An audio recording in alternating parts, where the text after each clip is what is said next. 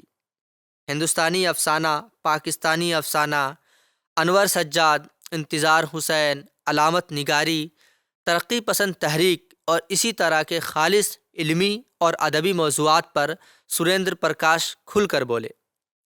آج برسوں بعد اس گفتگو کی بیشتر تفصیلات بھول چکی ہیں، البتہ یہ اچھی طرح یاد ہے کہ سریندر پرکاش نے بار بار انور سجاد کو پاکستان کا سب سے بڑا افسانہ نگار قرار دیا تھا، جس میں شاید زیادہ مبالغہ بھی نہیں ہے۔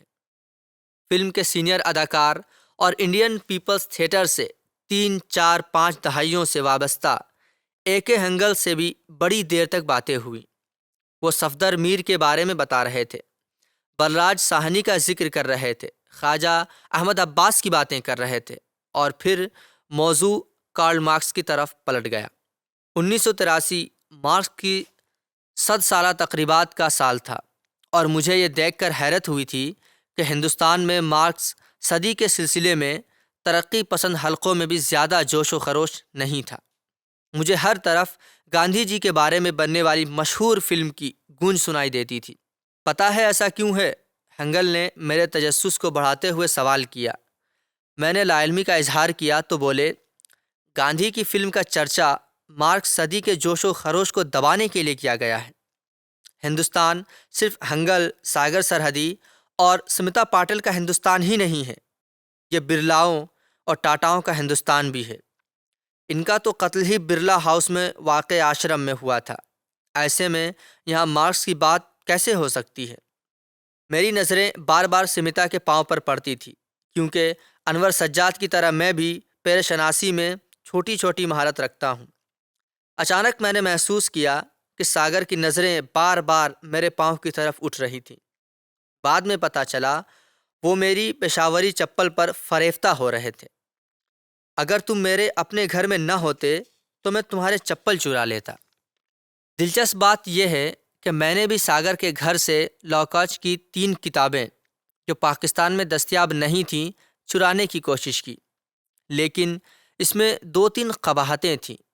سب سے پہلے تو یہ کہ میں انہیں فوری طور پر رکھتا کہاں، دوسرے مجھے موہن سنگھ کے ساتھ ان کے گھر جانا تھا، ان کی دونوں بیٹیوں سریندر کور اور سادھنا سے ملاقات کرنے اور ان کے ہاتھ کا بنا ہوا میٹ کھانے، جو بقول موہن سنگھ کے اتنا اچھا بناتی ہیں کہ آدمی اپنی انگلیاں چاٹتا رہ جائے۔ رات 11 بجے ہم ساگر کے گھر سے نکلے۔ میرا بدن بخار سے تپ رہا تھا، لیکن موہن سنگھ کی دعوت کو چھوڑا نہیں جا سکتا تھا۔ بمبئی آنے سے پہلے موہن سنگھ سے نئی دہلی میں ملاقات ہونی تھی، اور انہوں نے مجھ سے وہیں وعدہ لے لیا تھا، بمبئی میں ایک رات کا کھانا ان کے یہاں کھاؤں گا۔ دوستو، آپ سن رہے تھے سلام سنیما، جس میں ہم آپ سے روبرو تھے احمد سلیم کی کتاب سلام بمبئی کے ساتھ۔ اب دیجیے مجھے اجازت، ملتے ہیں آپ سے اگلے ایپیسوڈ میں، تب تک کے لیے الوداع۔ You were listening to Salam Cinema, Radio Manu 90.0 FM's Cinema Stories.